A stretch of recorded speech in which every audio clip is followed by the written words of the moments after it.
अब बात कोरोना की करते हैं। कोरोना पर हर रोज टेंशन देने वाली खबर लगातार सामने आ रही है और इस बार कोरोना ने नया शॉक दिया है देश की राजधानी दिल्ली को। और दिल्ली में प्राइवेट दफ्तरों को पूरी तरह से बंद कर दिया गया है। ये आज की बड़ी खबर दिल्ली से आई है। सिर्फ जरूरी सेवाओं वाले जो ऑफिस हैं, प्राइवेट ऑफिस, वो खुले रहेंगे। बाकी सभी जगह कर्मचारी वर्क फ्रॉम होम करेंगे। यह फैसला डीडीएमए की बैठक में लिया गया है। दिल्ली में कोरोना केस 20,000 पार हो चुके हैं और इसीलिए सरकार ने नाइट कर्फ्यू और वीकेंड कर्फ्यू जैसे बड़े और कड़े कदम उठाए हैं। नई पाबंदियों की वजह से लोगों को अब दिक्कतें हो रही हैं। रोजी रोटी का जो संकट है वो खड़ा हो गया है। बिहार के कई लोग ऐसे हैं जो दिल्ली से वापस अपने घर जाने लगे हैं और ये सब स्थिति इसलिए भयावह बनी हुई है क्योंकि आज भी देश में 1.5 लाख से ज्यादा केस हैं। और अरविंद केजरीवाल कुछ कह रहे हैं, सीधे रुख करते हैं। 1000 बेड्स तक तैयार वो करने की है। हमने अभी तक 37,000 सारी अपनी कैपेसिटी इस्तेमाल नहीं। जरूरत पड़ेगी तो हम 37,000 बेड्स तक तैयार करके 10,000 11,000 आईसीयूज हम दिल्ली में तैयार कर सकते हैं, लेकिन अभी उतनी जरूरत पड़ नहीं रही है। एक सवाल और है अरविंद, जैसे आपने खुद ने कहा कि 136 में से 130 मरीज वो हैं जो कोमॉर्बिड हैं और कोमॉर्बिड होने के बाद उनको इन्फेक्शन यहाँ मिला, तो ऐसे में मौत भी उन्हीं लोगों की ज्यादा हुई है। तो उसके लिए स्पेशली कुछ आप लोगों ने इंतजाम किया है? क्योंकि आज ये ऑर्डर भी निकाला है आप लोगों ने। नहीं, मैंने वही कहा कि वो लोग किसी और बीमारी के लिए इलाज कराने के लिए आए थे और इंसिडेंटली उनको कोरोना भी मिला, तो वो जिस भी बीमारी का इलाज कराने के लिए आए थे उस बीमारी का इलाज तो हम कर ही रहे हैं। मान लीजिए कोई कैंसर का इलाज कराने आया, उनका कैंसर का भी इलाज चल रहा है और कोरोना का भी इलाज चल रहा है। वो मान लीजिए किसी का फ्रैक्चर था वो कराने आए, हार्ट की प्रॉब्लम थी वो कराने आए, उसका तो इलाज चल ही रहा है। अस्पताल हमारे पूरी तरह से इक्विप्ड है उस बारे में। लेकिन उन लोगों को निश्चिंत करा जाएंगे क्योंकि जब आपने ये नए आदेश पाबंदियां लगाई हैं, क्योंकि मामले बढ़ रहे हैं तो पाबंदियां लगनी ही थी, लेकिन बहुत से लोग हैं जो सोच रहे हैं कि वो बेरोजगार हो जाएंगे, पलायन जैसी स्थिति के लिए। मैं उन सबको ये कहना चाहता हूँ कि ये जो रिस्ट्रिक्शंस हैं, ये रिस्ट्रिक्शंस बहुत मजबूरी में लगाने पड़ रहे हैं। मैं समझता हूँ इस वक्त हमारे लिए दोनों को बैलेंस करना बहुत डेलिकेट है। एक तरफ लोगों के रोजगार पे बनी हुई है, अगर आप रिस्ट्रिक्शंस लगा दें तो लोगों के रोजगार पे आ जाती है, और दूसरी तरफ अगर रिस्ट्रिक्शंस ना लगाएं तो आपकी सेहत और आपकी जिंदगी खतरे में पड़ जाती है। मैं आपको यकीन दिलाना चाहता हूं कि रिस्ट्रिक्शंस को जितना जल्दी हो सकेगा हम उठा देंगे और कम से कम समय में और कम से कम रिस्ट्रिक्शंस लगाने की कोशिश करेंगे। आपको लगता है दिल्ली में कोविड की पीक आ चुकी है या कब तक आप एक्सपेक्ट करें? क्योंकि एक्सपर्ट्स कह रहे हैं 50-60 हजार पीक के टाइम पे आएंगे। आपको क्या जानकारी मिली है? कोई भी कुछ कह नहीं सकता। मैं तो ये कहूँगा कि कोई भी कुछ कह नहीं सकता, लेकिन पिछले 3 दिन से मामले जो हैं दिल्ली के अंदर ये लगभग 20,000 के करीब, मेरे ख्याल से पहले दिन 22,000 आए थे, 3 दिन पहले, कल शायद 19,000 आए थे, आज जो शाम की रिपोर्ट आएगी उसमें 20,000 के करीब आएंगे। तो 20-22,000 के करीब मामले और 24% 25% के आसपास पॉजिटिविटी रेट पिछले 2-3 दिन से चल रहा है। लेकिन इसका मतलब ये नहीं कि आगे बढ़ेंगे नहीं, बढ़ भी सकते हैं। इसका मतलब ये भी नहीं, देखते हैं, let's keep our fingers crossed, लेकिन हम सारी इवेंचुअलिटीज के लिए तैयार हैं। ये क्योंकि मैं जो सवाल मैं पूछा था उसमें लोगों का ये डर है कि कहीं अब आप इस हफ्ते या लॉकडाउन नहीं लगा रहे, चिंता मत कीजिए। ये भी बात सामने आ रही है कि दिल्ली में तो रेस्ट्रिक्शंस है लेकिन आसपास की जो यूनिट है, क्या ये मैं केंद्र सरकार से अपील करूंगा। डीडीएमए की बैठक में भी जो केंद्र सरकार के रिप्रेजेंटेटिव्स आए थे, हमने उनसे रिक्वेस्ट किया कि दिल्ली के अंदर केवल रेस्ट्रिक्शंस लगाने से काम नहीं चलेगा, आपको पूरे एनसीआर को कवर करना पड़ेगा, और उन्होंने आश्वासन दिया कि वो पूरे एनसीआर के अंदर इन्हीं रेस्ट्रिक्शंस को करवाएंगे। Thank you. तो दिल्ली के सीएम अरविंद केजरीवाल को आप सुन रहे थे। उन्होंने कहा कि हम लगाना नहीं चाहते हैं रिस्ट्रिक्शंस, लेकिन मामले बढ़ रहे हैं, उस हिसाब से हमें कदम उठाने पड़ेंगे। अब 4 राज्यों से 4 न्यूज 24 संवाददाता इस वक्त मेरे साथ मौजूद हैं। भोपाल से विपिन श्रीवास्तव जुड़ गए हैं, नई दिल्ली से अमित पांडे मेरे साथ मौजूद हैं, पटना से अमिताभ ओझा और मुंबई से इंद्रजीत सिंह इस वक्त हमारे साथ मौजूद हैं। सबसे पहले राजधानी दिल्ली का रुख करेंगे। अमित, मैं अभी अरविंद केजरीवाल को सुन रही थी, उन्होंने कहा कि रिस्ट्रिक्शंस लगाना मजबूरी है, जान बचानी है, इसीलिए कुछ पाबंदियां अब लगाई जा रही हैं और कुछ कड़े कदम उठाए जाएंगे। लेकिन उन्होंने आश्वासन दिलाया है कि जैसे ही संक्रमण कम होगा हमसे जल्द से जल्द ये पाबंदियां हटा भी देंगे। जी बिल्कुल, जैसा अनुभव है सरकार का, दिल्ली सरकार का, क्योंकि पिछली बार जब अचानक से लॉकडाउन लगा और जिस तरह पलायन हुआ और जो मध्यम वर्ग है सबसे ज़्यादा इस लॉकडाउन का असर उसी को होता है, तो कई लोगों की जॉब गई पिछली बार। तो सरकार इस बार चाहती है कि क्योंकि लोगों की जान बचाना काफ़ी अहम है, उस तरफ जो सरकार लगातार कदम बढ़ा रही है, लेकिन सबसे ज़्यादा महत्वपूर्ण है जब रोजी रोटी लोगों की चलेगी तभी वो यहाँ रह पाएंगे और पलायन ना हो। क्योंकि हमने पिछले पहले वेव की बात करें या दूसरे वेव की बात करें, हमने बहुत सारी ऐसी तस्वीरें दिखाई थी जहां लोग पलायन कर रहे। तो सरकार को इस बात के लेकर चिंता है, लेकिन बार बार सरकार यही कह रही कि जिस तरह मामले दिल्ली में बढ़ रहे हैं, ऐसे में कोई ना कोई रिस्ट्रिक्शन लगाना सरकार की मजबूरी है। लगातार लोगों से अपील की गई और कि आप लोग कोविड प्रोटोकॉल का ध्यान रखें, हल्के में ना ले, लेकिन बावजूद लोग जो हैं वो काफी लापरवाह दिखे और यही वजह है कि लगातार दिल्ली में जो संक्रमण है इतनी तेजी से फैला है। अब पिछले अगर हम एक हफ्ते की बात करें तो मरने वाले के जो आंकड़े हैं वो काफी तेजी से बढ़े हैं। संक्रमण दर जो कि 18-19% था वो जमकर 25% हो गया। यही वजह है कि लगातार दिल्ली सरकार जो है वो एक्शन मोड में है, बैठकें कर रही है। कल डीडीएमए की बैठक हुई, आज दिल्ली के मुख्यमंत्री अरविंद केजरीवाल खुद एलएनजेपी अस्पताल पहुंचे, वहां बेड की व्यवस्था जानी और क्या क्या चीजें जरूरत है अस्पतालों को, एडमिनिस्ट्रेशन को, क्योंकि जिस तरह हम और जो एक्सपर्ट्स ये मान के चल रहे हैं कि आने वाले दिनों में दिल्ली में जो आंकड़े हैं वो 30,000 से लेकर 50,000 के बीच में हो सकते हैं। तो ऐसे में सरकार हर उस पहलू पर काम कर रही है कि अगर स्थिति बिगड़ती है, क्योंकि पिछला अनुभव सरकार का बहुत खराब रहा है, तो ऐसे में अगर स्थिति बिगड़ती है तो क्या क्या किया जाना चाहिए। यही वजह है कि कल डीडीएमए की बैठक में विस्तार से चर्चा हुई और आज मुख्यमंत्री खुद अस्पताल पहुंचे और यहाँ डॉक्टर्स और बाकी जो स्टाफ से उनसे बातचीत की और ये जानने की कोशिश की कि बेड्स की जो, क्योंकि मुख्यमंत्री अभी कह रहे थे कि हमारी जो कैपेसिटी है वो 36,000 बेड्स वो कभी भी बढ़ा सकते हैं, ऑक्सीजन बेड के अलावा आईसीयू जो है वो 10,000 तक ले जा सकते। तो यही सबसे महत्वपूर्ण है, क्योंकि जब केसेस बढ़ेंगे, जब पॉजिटिविटी रेट जो है, संक्रमण दर है 50% अगर चली जाती है, जो कि अनुमान है सरकारों का, ऐसी स्थिति में कहीं जो मेडिकल जो इंफ्रास्ट्रक्चर है वो पिछली बार की तरह चरमरा ना जाए। इन सारी चीजों पर लगातार सरकार जो है वो नजर बनाई हुई है और ये बैठकों का दौर जो है ये लगातार जारी रहेगा। मुख्यमंत्री ये बात को सुनिश्चित कर रहे हैं कि उनकी कोशिश यही है कि आने वाले दिनों में अगर मामले कम आते हैं तो जो पाबंदियां हैं, खासकर ऑफिसेस की और बाकी जो रेस्टोरेंट या जो भी रोजमर्रा की जुड़ी हुई जो चीजें हैं उसको अगर कम करना पड़ेगा, रिस्ट्रिक्शन कम करना पड़ेगा, तो सरकार उसको कम करने के लिए तैयार है। लेकिन जब तक संक्रमण दर जो कि एक प्रोटोकॉल है 15% के नीचे नहीं आता, रिस्ट्रिक्शन नहीं हटाए जा सकते, क्योंकि ये अनुमान है कि अगर रिस्ट्रिक्शन हटते हैं लोग तो फिर लोग घरों से बाहर निकलेंगे और ऐसे में फिर तेजी से ये जो कोरोना जान बचाना प्राथमिकता में है। दिल्ली से एक खबर है, क्योंकि सीएम अरविंद केजरीवाल कह रहे हैं कि अभी लॉकडाउन लगाने की स्थिति में नहीं है, उसके बावजूद भी कोरोना की तीसरी लहर में सबसे ज्यादा मार अगर किसी पर पड़ रही है तो वो गरीब वर्ग और रेहड़ी पटरी वाले लोग हैं। वीकेंड कर्फ्यू और नाइट कर्फ्यू की वजह से लोग पलायन भी करने लगे हैं। ये तस्वीर आप जो इस वक्त देख रहे हैं अपनी टीवी स्क्रीन पर, ताजा तस्वीर है और देश की राजधानी दिल्ली की है। ये लोग बिहार के रहने वाले हैं और अपना सामान लेकर घर वापस जा रहे हैं। कोरोना जब पहली बार सामने आया था तो पलायन की एक खतरनाक तस्वीर सामने निकल कर आई थी। अब एक बार फिर कोरोना केस बढ़ते ही जा रहे हैं और वैसा ही डर लोगों को सताने लगा है। अमित, इसी पर मैं आपसे अपडेट चाह रही हूं। 1 मिनट रुकिएगा, पहले इस बयान सुना देते हैं। बिहार का रहने वाले हैं सर। अब कहाँ जा रहे हैं आप? गांव जा रहे हैं। लॉकडाउन की वजह से जो है काम है नहीं उतना और सोच रहे पिछले साल की तरह जो है दिक्कत होगा, परेशानी होगा, इसलिए अब ये जा रहे हैं। लेकिन अभी लॉकडाउन की घोषणा तो नहीं हुई है। लेकिन डर सटा रहा है ना, जो कहीं हो जाएगा तो फिर खाने में पीने में दिक्कत हो जाएगा, जाने में भी दिक्कत हो जाएगा, हर चीज़ का समस्या हो जाएगा। यहाँ पे क्या करते थे आप? ड्राइव करते थे। लेकिन अभी काम नहीं मिल रहा? काम नहीं, डाउन खड़ी है गाड़ी, कोई काम धंधा है नहीं, राशन पानी कहाँ से आएगा। मैडम आप कहाँ जा रहे हैं? सारा सामान में लेके छोड़ के जा रहे हैं भाई, काम भाव है नहीं, क्या करें। क्या हो गया ऐसा? मतलब पहले धंधा ही पानी नहीं रहा, लॉकडाउन लगे जब से। लॉकडाउन भी लगने की उम्मीद है? कुछ ऐसी बातें भी आती हैं क्या करें, यही सोच में आती हैं। अच्छा। कि लगेगा दोबारा, इसलिए जाना पड़ रहा है गाँव को। तो दिक्कत हो रही है इस टाइम पूरी तरह? पहले बीच में कुछ ठीक था? हाँ, बीच में ठीक था, फिर दोबारा फिर वही हो गया, तो इसलिए गुड़गांव छोड़ के जा रहे हैं? हाँ। कहाँ पे आपका गाँव? हमारा यह पड़ता है यूपी में। तो ये सारा सामान किस पे, बस वगैरह पे लेके जाएंगे? और गाड़ी फाड़ी करनी पड़ेगी, क्या करें।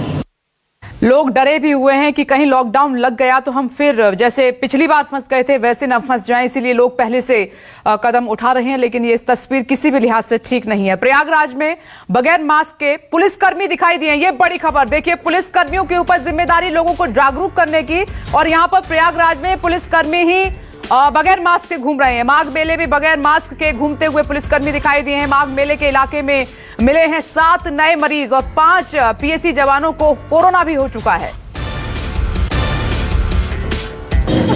संगम नगरी प्रयागराज में जो कोरोना है, जो उसका कहर है, वो दिखना चालू हो गया है। संगम नगरी प्रयागराज में पुलिस के 7 जवान जो है इसके चपेट में आ गए। हमारे सामने कुछ लोग खड़े हैं, उनसे जानेंगे। भाई साहब, आप यूपी पुलिस में हैं जी? मास्क नहीं लगाए 7 पुलिसकर्मी जो है इसकी चपेट में आ गए हैं। मास्क लिया नहीं निकालो जी? मास्क लिया है तो लगाया नहीं आपने? वही निकाल, चाय पिए ना, चाय पी लगा। तो अभी चाय पिया, इन्होंने मास्क नहीं लगाया है। हम बहुत लोगों से, भाई साहब मास्क नहीं लगाया आपने? मास्क है लिया। तो बहुत सारे लोग हैं यहाँ पे, हम दिखाएंगे जो कि इस तरह चपेट में आए। अभी कैमरा देखने के बाद लोग मास्क लगाना चालू कर रहे हैं। धीरे धीरे मास्क नहीं लगा के घूम रहे हैं आप? एक मास्क लगाए हैं। नाक पे नहीं है आपके मास्क? नहीं, मास्क है। अभी आपने कैमरा देख के मास्क लगाया, मास्क क्यों नहीं लगा के घूम रहे हैं जब यहाँ पे पुलिसकर्मी, कई 7 पुलिसकर्मी यहाँ पे चपेट में आ गए हैं? तो हाँ ठीक है, मास्क लगा, मास्क का यूज कर रहे हैं हम लोग। तो ये देखने वाली बात है कि जिस तरह से यहाँ पर लोग हैं दिखाई दे रहे हैं कंटिन्यू, वो सामने हम दिखाएंगे कैमरे पे कि किस तरह से लोग यहाँ पर जा रहे हैं। कोई लगभग मास्क नहीं लगाया हुआ है। भाई साहब, आपने मास्क क्यों नहीं लगा रखा है? मास्क निकाल है, मास्क बतिया रहे थे ना। तो ये उत्तर प्रदेश पुलिस में हम आपको बताएं कि ये संगम नगरी प्रयागराज में 7 जो यहाँ के जवान हैं पुलिस के, वो कोरोना की चपेट में आ गए हैं। उसके बाद भी अवेयरनेस कहीं नहीं कहीं दिखाई नहीं दे रही है। जिस तरह से लोगों को मास्क लगाना चाहिए, लोग मास्क नहीं लगा रहे हैं, पुलिस के जवान मास्क नहीं लगा रहे हैं। ऐसे में यहाँ पे लोगों को कैसे समझाया जाएगा, कैसे बताया जाएगा कि कोरोना से बचें, मास्क लगाएं, 2 गज की दूरी बनाएं? तो ये सारी चीज़ कैसे आखिर ज़मीनी स्तर पे कारगर साबित होगी? संगम नगरी प्रयागराज से पंकज चौधरी, न्यूज़ 24। और बात भी सही है, ये पुलिस खुद जागरूक नहीं है तो लोगों को जागरूक क्या करेगी? क्या उम्मीद की जाए इन पुलिसकर्मियों से? अब देश की रिपोर्ट कोरोना को लेकर आपको दिखाते हैं कि किस तरीके के हालात बने हुए हैं और क्या पाबंदियां शहरों में लगाई जा रही हैं। इस समय हम मौजूद हैं बनारस में। देखिए बनारस के जो लोग हैं किस तरह से बेखौफ बिना मास्क के लगाए लोग सड़कों पे हैं। आप देख सकते हैं कि जो गाड़ियां से लोग जा रहे हैं, इक्का दुक्का लोगों को छोड़कर बाकी किसी के चेहरे पे मास्क नहीं है। ये नज़ारा यहाँ पे है। देखिए जिस तरह से हम दिखाएंगे कि ये चितईपुर का है। यहाँ पे देखिए पुलिस प्रशासन के लोग हैं। पुलिस प्रशासन के जो लोग हैं करीबन 1-2 लोगों के ही चेहरे पे मास्क है। बाकायदा देखिए जिस तरह से पुलिस वाले हैं, सुरक्षा है, कहीं ना कहीं उनके भी चेहरे पे मास्क नहीं है। और हम जब बताना शुरू किए तो कहीं ना कहीं जागरूक हो रहे हैं, मास्क लगा रहे हैं। तो वाकई देख सकते हैं कि ये बनारस का नज़ारा है। वैसे ही उत्तर प्रदेश के हम सभी जगह बात करें, जौनपुर की बात करें, आजमगढ़ की बात करें, बलिया की बात करें, चुनावी बिगुल बच चुका है। चुनावी पार्टियों के जो नेता है, कार्यकर्ता है, लोगों के घरों में जा रहे हैं, चुनाव प्रचार कर रहे हैं। लेकिन देखिए जिस तरह से लोगों में कहीं ना कहीं जागरूकता नहीं है। वाकई जागरूक लोगों को होने की जरूरत है, तभी जाकर कोरोना जैसी महामारी से अपने आप को बचाया जा सकता है। वाकई लोगों को जागरूक होना है, तभी कोरोना पे लगाम लगा सकते हैं। मास्क लगाएं, सैनिटाइजर लगाने की बेहद जरूरत है। कैमरामैन विक्की के साथ मनोज पांडे, न्यूज़ 24, वाराणसी। मुंबई में कोरोना के बढ़ते मामलों के बीच सेंट्रल रेलवे ने सतर्कता बढ़ा दी है। सेंट्रल रेलवे सभी ट्रेनों को सैनिटाइज कर रही है, क्योंकि बताया जाता है कि अब तक सेंट्रल रेलवे के करीब 100 जो ऑफिसर हैं, कर्मचारी हैं, वो कोरोना से प्रभावित हो चुके हैं। यही कारण है कि इसको प्रॉपर तरीके से सैनिटाइज किया जा रहा है। इसके अलावा अगर सुबह के वक्त ट्रेनों की भी साफ़ सफाई की जाती है, सैनिटाइज किया जाता है, क्योंकि सबसे ज़्यादा जो चिंता है वो लोकल ट्रेन को लेकर है। मुंबई में 50 से 60 लाख यात्री जो है लोकल ट्रेनों से यात्रा करते हैं। अगर सेंट्रल रेलवे और वेस्टर्न रेलवे दोनों की बात करें तो कहीं ना कहीं ये सबसे बड़ा खतरा है। यही कारण है कि जो सतर्कता है वो बढ़ाई जा रही है। और देखिए कि अभी जो लेडी बोगी है उसमें सैनिटाइजेशन का काम चल रहा है, साफ़ सफाई का काम चल रहा है। और इस तरह का जो नज़ारा आपको सभी स्टेशनों पर दिख जाएगा। बड़े स्टेशनों पर सैनिटाइजेशन का काम चल रहा है। लोकल ट्रेनों को सैनिटाइज किया जा रहा है, क्योंकि सबसे ज़्यादा जो लोग इफेक्टेड हो रहे हैं वो ट्रेनों के कारण हो रहे हैं, क्योंकि लोकल ट्रेनों में पीक आवर में काफ़ी भीड़ रह रही है। ऐसे में लोगों को कंट्रोल कर पाना और एक दूसरे से दूरी बना पाना काफ़ी मुश्किल होता है। तो जो छोटे छोटे स्टेप होते हैं वो रेलवे लगातार उठा रही है, क्योंकि उनके कर्मचारी भी अब पॉजिटिव ज़्यादा आने लगे हैं। कैमरामैन अंचल के साथ इंद्रजीत सिंह, न्यूज़ 24 मुंबई। कोरोना के बढ़ते रफ्तार का असर अब साफ तौर पर पटना जंक्शन पर देखा जा सकता है। इस वक्त हम पटना जंक्शन पर, आप देखिए कि यहाँ यात्रियों की भीड़ काफ़ी कम है, जो आम दिनों में होती थी उसके बदौलत काफ़ी कम है। और यहाँ पर जो भी यात्री आते हैं, जो आ रहे हैं, जो ट्रेनें आ रही हैं, अब उनमें बताया जा रहा है कि अब यात्रियों की संख्या काफ़ी कम हो रही है। लोग यात्राओं से परहेज़ करने लगे हैं। हालांकि जिला प्रशासन के द्वारा और रेलवे के द्वारा यहाँ पे काफ़ी तैयारी की गई है। देखिए यहाँ पर जो है कोविड जांच केंद्र लगाए गए हैं, यहाँ पे काउंटर लगाए गए हैं, और जो भी पैसेंजर जो वहाँ से आते हैं उनका यहाँ पे रैपिड एंटीजन टेस्ट किया जाता है और उसके बाद जिला प्रशासन को उसकी सूचना दी जाती है। लगातार इस तरीके से जो कोरोना का जो नियंत्रण करने की जो कोशिश हो रही है, और ख़ासकर जो गैदरिंग है उससे बचाने की कोशिश की जा रही है। प्लेटफार्म पर भीड़ नहीं लगाने दिया जा रहा है। और यहाँ पर देखिए किस तरीके से जो लोग भी जो आ रहे हैं वहाँ उनका रैपिड टेस्ट लिया जाता है, ताकि जिला प्रशासन के लोग भी यहाँ मौजूद होते हैं और इस सूची सीधे जिला प्रशासन को जाती है, स्वास्थ्य विभाग को जाती है, उसी के अनुसार उन्हें ट्रीटमेंट दिया जाता है। प्रशासन की यही कोशिश है कि प्लेटफार्म पे गैदरिंग नहीं लगे, और इसके लिए पुलिसकर्मियों की तैनाती भी की गई है। कैमरामैन सनी के साथ अमिताभ ओझा, पटना, न्यूज़ 24। इस वक्त न्यूज़ 24 संवाददाता हमारे साथ लगातार बने हुए हैं। सीधे मुंबई का रुख कर लेते हैं। और इंद्रजीत, मुंबई से भी पलायन की तस्वीर दिखाई दे रही है। हालात इतने खराब होते जा रहे हैं क्या?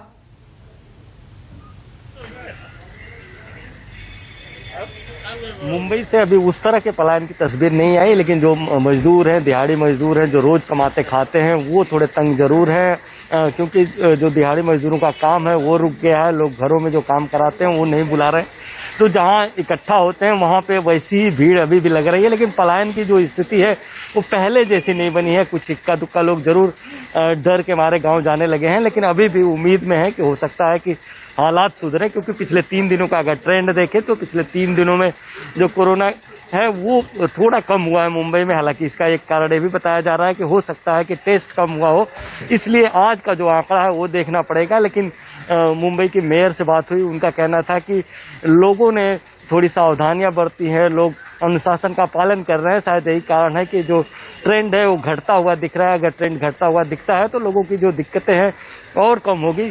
जो नाइट कर्फ्यू चल रहा है, इसके अलावा धारा 144 लगाई गई है, उसका बहुत ज़्यादा पालन नहीं दिख रहा है। लेकिन हो सकता है कि अगर ट्रेंड बढ़ता है, अगर केसेस बढ़ते हैं तो सख्तियां कुछ और बढ़ाई जाएंगी। जैसा कि जो स्वास्थ्य मंत्री है उन्होंने कहा था कि अगर इसी तरह से केसेस बढ़ते रहे तो मंदिर भी बंद किए जा सकते हैं, इसके अलावा जो वाइन शॉप है वो बंद किए जा सकते हैं। लेकिन अभी जो ट्रेंड दिख रहा है, पिछले 3 दिनों से जो लगातार केसेस है वो घट रहे हैं, अगर इसी तरह का ट्रेंड बरकरार रहा तो जल्दी स्थिति मुंबई की सुधरने लगेगी। हालांकि अभी ये कहना मुश्किल होगा, क्योंकि अस्पतालों में जो लोग हैं उनकी भी रिकवरी काफ़ी तेज हो रही है। 900 अस्पताल में बीकेसी के जो कोविड सेंटर है 900 लोग भर्ती थे, उसमें से 200 लोगों को 250 लोगों को ही ऑक्सीजन लगाना पड़ा था। इसके अलावा आईसीयू में कोई भी व्यक्ति नहीं गया। तो इस तरह के हालात बहुत जगहों पे हैं। इस बीच एक बुरी खबर ये आ गई कि लता मंगेशकर जो है वो कोविड पॉजिटिव पाई गई हैं। उनका इलाज चल रहा है ब्रिज कैंडी अस्पताल में। उनको कल शाम को ही एडमिट कराया गया है, क्योंकि एज फैक्टर भी है, इस कारण प्रिकॉशन को देखते हुए उनको भर्ती कराया गया है। हालांकि डॉक्टर बता रहे हैं कि उनको माइल्ड सिम्टम है। ओके, आते हैं आपके पास अमिताभ ओझा। पटना में सबसे ज्यादा केस हैं, बिहार सरकार क्या कर रही है?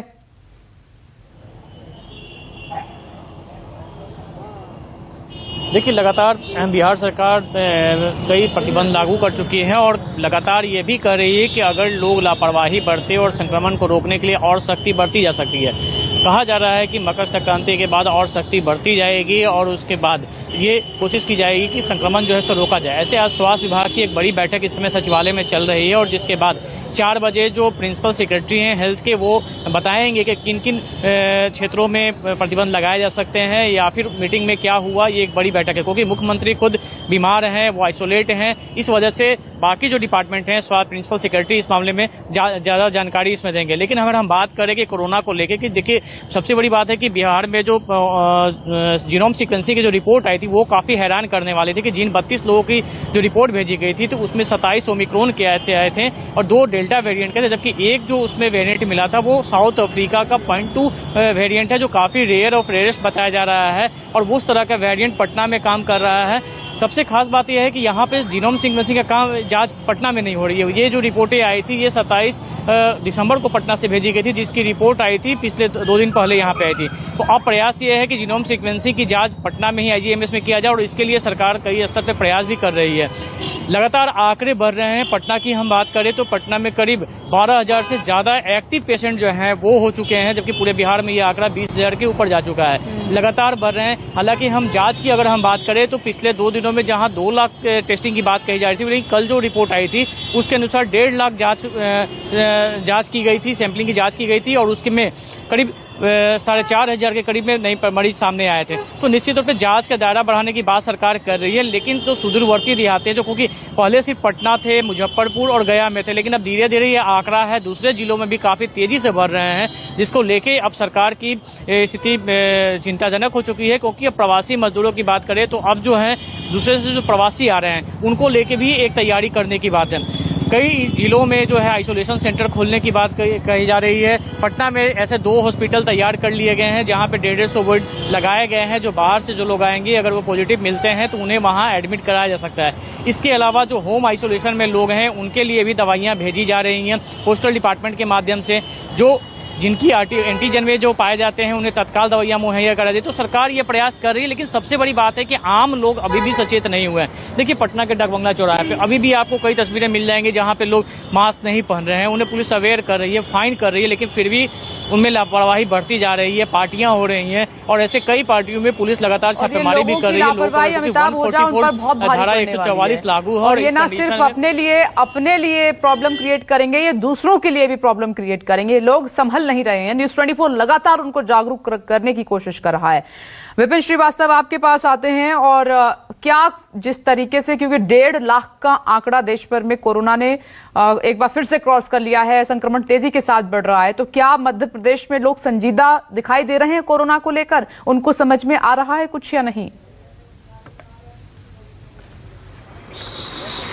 देखिए बिल्कुल कोरोना का संक्रमण देश में नहीं प्रदेश में बढ़ रहा है। आंकड़े रोजाना के बेहद डरावने हैं और ये बताते हैं कि तीसरी लहर किस तेजी से बढ़ रहे हैं आंकड़े। लोगों की बात की जाए तो लोगों को अगर इस बात को समझना होगा, क्योंकि हम लगातार अपनी रिपोर्ट्स में भी दिखाते हैं कि लोग अब भी मास्क सोशल डिस्टेंसिंग का पालन नहीं कर रहे हैं। मैं अपने आसपास भी अगर लोगों को दिखाऊंगा तो आप देखेंगे कि यहाँ पर मेरे ठीक पीछे भी लोग नजर आएंगे जिनके चेहरे पर मास्क नहीं दिखता है। ये तस्वीरें हैं। अमूमन ये तस्वीर मध्य प्रदेश के हर शहर की हैं। ये शहर के हालात भी देख रहे हैं जिस तरह से बढ़ रहे हैं आंकड़े। भोपाल की तस्वीरें जो बड़ा हॉटस्पॉट है, चारों तरफ देखेंगे सोशल डिस्टेंसिंग नहीं है। लोगों के पास जब मैं जाऊंगा विपनेश तो पूछूंगा कि मास्क क्यों नहीं पहना है, तो यही सवाल का या तो तुरंत पहन लेंगे कैमरा देखकर, या फिर ये कहेंगे कि मास्क पहना है या पहन लेंगे। तो ये हालात हैं। दूसरी तरफ संक्रमण की स्पीड अगर कहा जाए तो जनवरी से लेकर 1 जनवरी से लेकर अब तक 30 गुना केस बढ़ चुके हैं। 3,000 से ज़्यादा आंकड़े आए हैं रोज के। इस बीच में मध्य प्रदेश सरकार लगातार कोशिश कर रही है। और बीच का रास्ता इसलिए मैं कह रहा हूं क्योंकि लोगों से हम जब बात करते हैं तो सबसे पहला सवाल ये होता है कि क्या कोरोना के हालात क्या हैं और लॉकडाउन लगेगा कि नहीं लगेगा। इन दोनों के बीच के जो हालात हैं उन्हीं के मद्देनजर सरकार सख्त पाबंदियां थोड़ी थोड़ी लगाती जा रही है। नाइट कर्फ्यू हो या नाइट कर्फ्यू के अलावा मास्क को लेकर भी चालानी कार्रवाई, तो छुटपुट पाबंदियों को लेकर है। स्कूलों पर एक बड़ी बैठक जो कल हुई थी लेकिन उसमें कोई फैसला नहीं हो पाया। मध्य प्रदेश में इतने केस आने के बाद भी छोटे बच्चों के स्कूल भी अभी 50% क्षमता के साथ खुले हुए हैं, यानी खतरा अभी स्कूल में है क्योंकि 200 से ज्यादा बच्चे पॉजिटिव मध्य प्रदेश में हो चुके हैं। सरकार के 2 मंत्री पॉजिटिव हो चुके हैं। कई आयोजन भी अभी यहाँ हो रहे हैं छुटपुट। लेकिन इस बीच में अभी सरकार को यह सोचना पड़ेगा कि स्कूलों को लेकर क्या फैसला लेगी, क्योंकि स्कूलों पर अभी संक्रमण का खतरा बरकरार है। केसेस जिस तरह से आ रहे हैं, एक्टिव केस 11,000 से ज्यादा हो चुके हैं, तो ये आंकड़े दिखाते हैं कि मध्य प्रदेश में संक्रमण किस तेजी से बढ़ रहा है।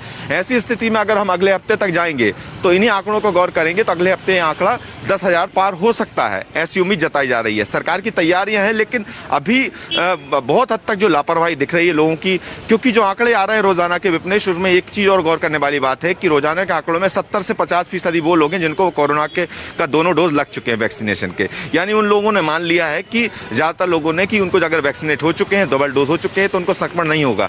यही वजह है कि जो आंकड़े हैं रोजाना के, उनमें वैक्सीनेटेड जो हैं डबल डोज के, उन्हीं में संक्रमण की स्थिति ज्यादा देखने को मिल रही, क्योंकि लापरवाही वही लोग ज्यादा कर रहे हैं।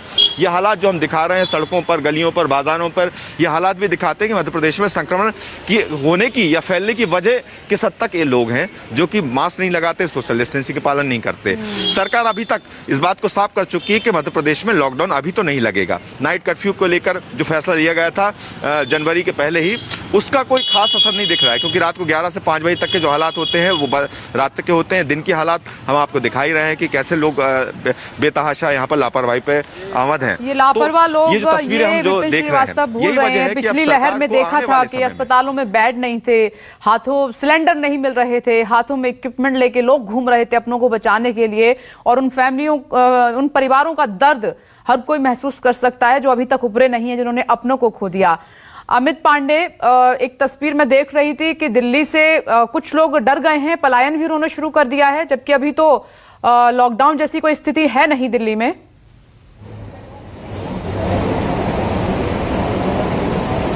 जी विपनेश, यही वजह है कि मुख्यमंत्री बार बार यही बात दोहरा रहे हैं कि दिल्ली में लॉकडाउन फिलहाल नहीं लगेगा, क्योंकि सबसे ज़्यादा जो चीज़ देखा गया है, जो दिहाड़ी मजदूर हैं, अगर लॉकडाउन लगता है तो सबसे ज़्यादा असर होगा और वही सबसे ज़्यादा पलायन करते हैं। यही वजह है कि मुख्यमंत्री बार बार इस बात को लोगों को दिलासा दे रहे हैं। लगातार पिछले 2 हफ्ते से हम देख रहे हैं सख्तियाँ बढ़ती जा रही हैं, पाबंदियाँ एक के बाद एक लगाई जा रही हैं, लेकिन जिस तरह कहते हैं पूरी तरह से लॉकडाउन लगाना, वो नहीं हो रहा है। इसकी 2 वजह है खासकर, क्योंकि अभी जो दुकान वगैरह है वो खुले हुए हैं, भले ऑड इवन के माध्यम से चल रहे हैं, तो ऐसे में जो दिहाड़ी मजदूर हैं इन जगहों पर ज्यादा काम करते हैं। ट्रांसपोर्टेशन का काम जो है वो पूरी तरह से दिल्ली में चल रहा है। अभी जो बंद किया गया है वो मिडिल क्लास को जो इम्पैक्ट करता है, खासकर ऑफिसेस को बंद किया गया ताकि वो लोग वर्क फ्रॉम होम रहें। उसके अलावा रेस्टोरेंट्स, जो बेवजह लोग बाहर निकलते थे, बार्स में जो लोग जाते थे, ऐसे इस क्लास को अभी फिलहाल रोका गया है, क्योंकि ये बहुत ज्यादा देखा गया है कि लापरवाही भी इसी क्लास में। सभी लोग कंप्यूटर से काम नहीं करते हैं। कुछ प्राइवेट दफ्तर ऐसे भी हैं जहां पर कंप्यूटर आप इस्तेमाल नहीं करते, लैपटॉप आप इस्तेमाल नहीं करते, तो आपका ऑफिस में जाके ही वो काम होता है। तो फिर उनके लिए क्या सुविधा है? फिर आर्थिक संकट उनके लिए खड़ा हो जाएगा। कल को कंपनी कह देगी कि आप ऑफिस नहीं आ रहे हैं तो फिर आपको सैलरी भी नहीं मिलेगी।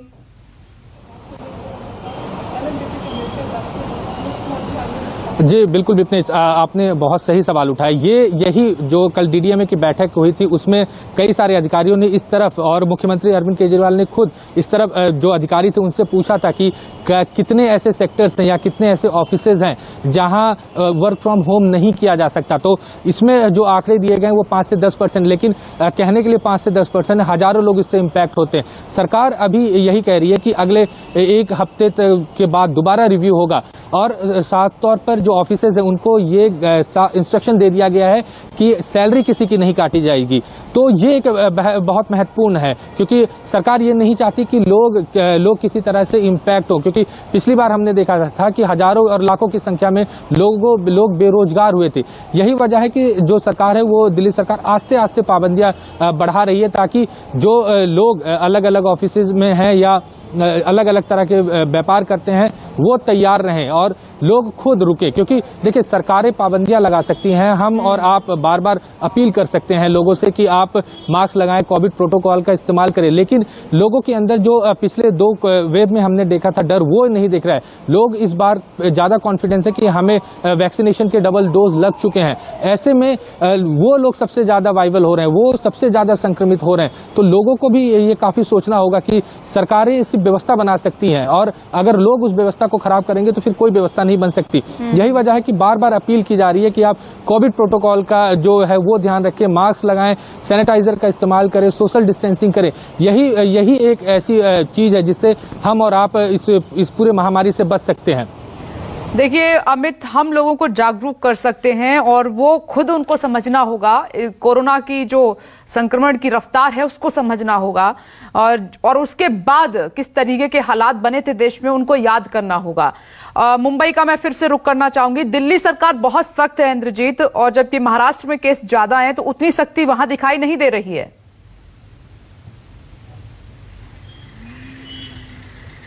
जी बिल्कुल विपनेश, जितने केसेस हैं महाराष्ट्र में, देश में सबसे ज़्यादा केसेस महाराष्ट्र में है, उसके मुकाबले उस तरह की सख्ती नहीं दिखाई दे रही है, क्योंकि जो मंदिर है वो खुले हुए हैं। मंदिरों में यहाँ पर आप जानती हैं कि जो यहाँ के मंदिर हैं काफ़ी भीड़ होती है वहाँ पे।